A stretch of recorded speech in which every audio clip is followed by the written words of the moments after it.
swirling with your name the last few days with the trade. Just to get it right out of the way with you as far as how you're feeling about that in terms of the first thing with the Warriors and Suns talking about you before the deadline. We trying to get my thoughts on it. Yes. It's just business, man. It's just part of the business, you know. Everybody's bought and sold in this league, you know, so anybody could be up for auction, you know what I mean? So I understand that. And it's just about getting back on the court, trying to go out there and play the game that I love, you know. It's a part of the business, though, man. We all got to understand that. And James was talking about you being a pro and that you've heard it before throughout your career. Like, this is nothing new. But on the flip side, also it was out there that they were trying to trade you for Jimmy. So I'm asking, how do you feel about that? I've been around noise before, where whole spotlights on your team and people got so much to say about the group. Yeah, I've been through that before, and like I said, I understand the business, and that's what we all signed up for.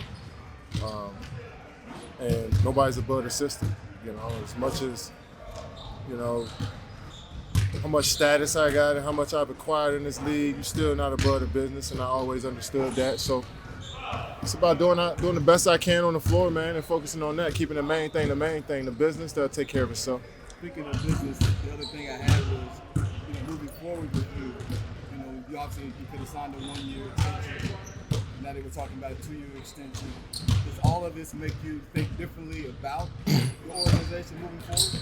No, I always had a goal of just playing my contract out and seeing what happens. I can't focus on a year and a half down the line. I try to focus on the day ahead of me, and I know that'll be a topic. That's probably the most frustrating part about being in trade talks, is that the microscope won't be on solely just me the rest of the season.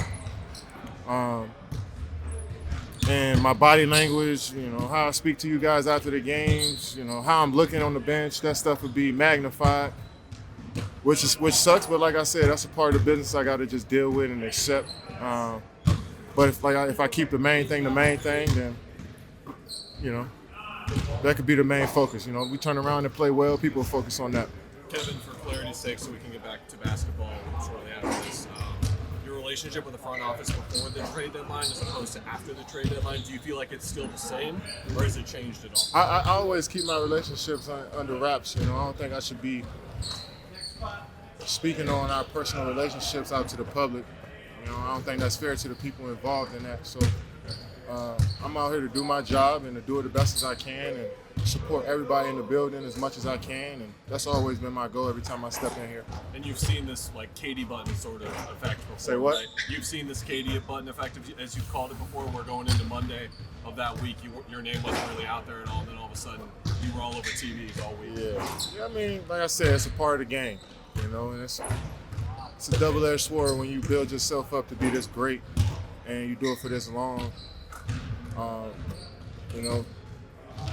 Shit like that happens, it's not a bad thing that people around the league want me to play for them. It's not a bad thing that my organization here is fighting off people to keep me on the team or even dangle me in trades. That's just part of being a part of the high demand, so I can understand that part of it. This is the most important thing, though, when that ball is bouncing and we're in here together as a unit, as a family. So I look forward to that every day.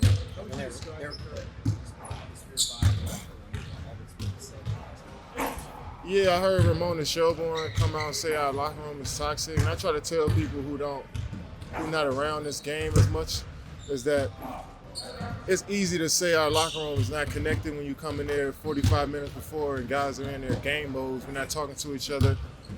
4 or 5 guys might be in the training room. A few guys might be in the weight room. It's not a welcoming environment right before the game. You know what I'm saying? And that's just part of getting ready to play. So I think it's unfair and lazy to categorize our team as toxic when you come in there for 5 minutes throughout 4 months. That's the only time you've been in our locker room. Then you can make a narrative. I don't think that's fair to us, but like I said, that's part of the game. It's part of the business we signed up for. Shit's not fair in this game, but we got to deal with it and accept it. I think there was a report that you were blindsided that your name was out there. Is that accurate? Did you not see that coming? I didn't see it coming, but the organization got to do what they got to do for the betterment of their organization. Even if I'm blindsided or not, it doesn't matter. It's just part of the business, you know what I'm saying? And as a player, you got to be prepared for anything. I've been traded before. I moved teams before. I've got up and, switched my whole situation up mid-season. So you got to be prepared for anything in this league. And, so being blindsided doesn't even matter. And obviously, you're a pro. You've been through this, but can you give Let's us get this straight. I haven't been through this before. But I understand what's going on, Can you give us an idea, Kevin, what it's like to go through something like that and then have to come back and then act like, just everything's fine again? That seems like that would be tough. No, because my teammates, my coaches, they're not the ones that's having these conversations. It's usually the front office and the people that I don't really see as much as my teammates and coaches. So yeah, I can lock in on the task at hand and focus on the team and my coaching staff as much as I can, because that's the most important thing. And like I said, let the business take care of itself. And whoever called me and tell me I need to go, then I got to go. But if I can, like I said, I wanted to stay here and figure this thing out and see this thing through. So if I can get in the way of something like a trade, then why not? So like I said, like I've been saying, it's all a part of the game, and it's something that we got to accept and deal with and move forward. So if we got a game tomorrow, I'll try to focus on. Kevin, you talked about people are going to analyze your body language and what you're doing sitting on the bench. Is that something you've ever found yourself thinking about as you're on the bench? Like, is there a camera on me and what my face looks like? No. I mean, I drive myself crazy, man. Microscope been on me for a long time, people trying to find something. So I still got to be a human being and still react to stuff that I usually do, So I try not to think too much about it, but once again, it's a part of the game. And, it's a part of it when you become this level of great, and you just got to deal with it. James also said that none of this happens if you guys are playing up to your potential. How surprised are you, Kevin, just to kind of be where you guys are, just at 500 at this point of the year? Yeah, I wish we could be playing better, and I know we could be better. But we still got 31 games to go that we can kind of turn this thing around. It's pretty bunched up in the Western Conference, so I feel like a lot of teams are still, playing on that level of trying to figure things out and get better as well. So that helps us a little bit. And so yeah, that's what happens when you're not winning games and you spend a lot of money on the team and you get a lot of scrutiny and criticism for what you're doing as a front office or ownership group. So yeah, somebody's gonna be up for discussions. That's just a part of the game. It's on us as players to go out there and change the minds of people making those decisions and get our fans behind us and following us and supporting us even more. So that's on the players. Thinking of playing, obviously, you're much better with you on the floor. You haven't played when you've been ankle. So you've been getting off some pregame work. Yeah, I feel good. Looking forward to getting out there tomorrow, trying to help the team win and get back to doing something I love. It's terrible when you can't play. I think that was when I was able to get back to practice. I reflected a little bit in the last few days. I think I was more frustrated that I was injured and I couldn't play through the noise and the bullshit. And I had to sit and just listen to it, So usually your play can overshadow some of that stuff, but that's probably the most frustrating thing. So it's good to get back on the floor.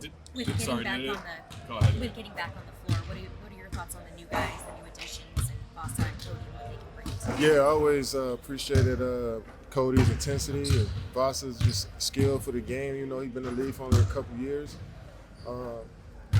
Looking forward to adding them to the group and try to make it as comfortable as possible for them. I know Cody may be a little injured, I don't know for sure, but when he gets back on the floor, I just try to make the game as easy as we can for him and make that transition easy. So I'm looking forward to building with him as men and as teammates. Did it amuse you that when you had the ankle injury, we very clearly saw it on the floor, that people were further using that as speculation, or did that just not surprise you?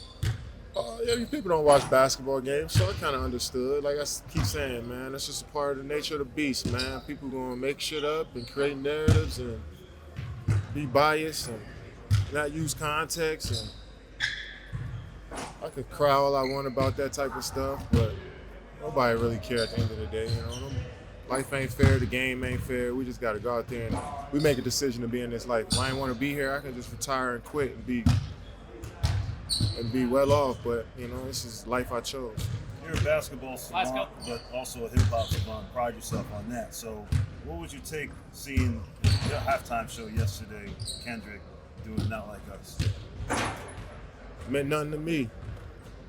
You talked about Drake before as great, this scrum before in the past. So that's what I'm wondering. Do you have any thoughts on what you saw? No thoughts. I didn't really pay attention to it, to be honest. It was a pretty boring day. As for a Super Bowl, the game was the game got out of hand. The Super Bowl halftime show was just, I didn't pay attention to it. It was just I kind of skimmed through the whole thing, to be honest. Kevin, to your point about keeping the main thing you've talked about how much you enjoy being in Phoenix, does it bother you that there's this misconception about, moving forward, whether you're happy here and whether you're going to want out, that type of thing? That's a little, like I keep saying, it's just a part of the game, but if I want to talk in detail, yeah, that's a little frustrating that it's going to be in question, because I never even insinuated that I wanted to move teams. So, yeah, my happiness will be evaluated, but when it should be the front office's happiness that you should be monitoring every day, just because they make these decisions, So I get that I'm more visible than everybody, and I got the bigger name, and so everybody's gonna try to understand what my feelings are like in this time. But it's more than just me that goes through this situation. There's a lot of people involved, so I get you want to understand my feelings, but it should be a lot of other people's feelings that you should be trying to figure out too and see where their heads at. So it's more than just me, and that's how I feel. But even if they don't check in on everybody else that's involved and they only focus on me, that's just the game that I'm in. That's the life that I chose. I got to accept it. Do you feel like you deserve that heads up? I don't deserve nothing. I got to work to earn and get everything. I don't deserve anything. I don't expect anything from any person. I'm not entitled to anything. I just go out there and do my job, and if I'm compensated for doing my job, cool. If not, I move on. That's how I kind of look at stuff. So I don't expect nothing from nobody. I don't expect them or feel entitled that they owe me anything. So I just got to focus on my job.